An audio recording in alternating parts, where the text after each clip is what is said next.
اللهم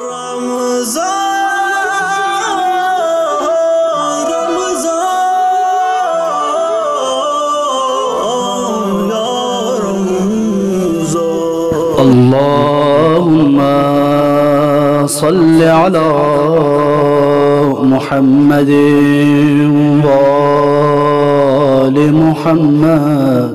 بسم الله الرحمن الرحيم.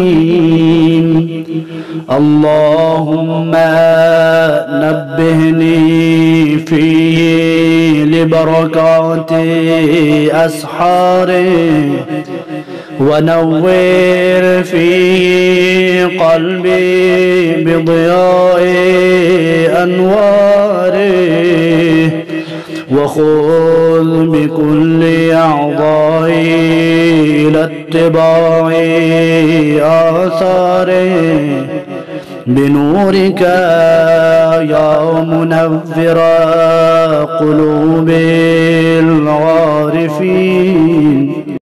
اللهم صل على محمد وآل محمد.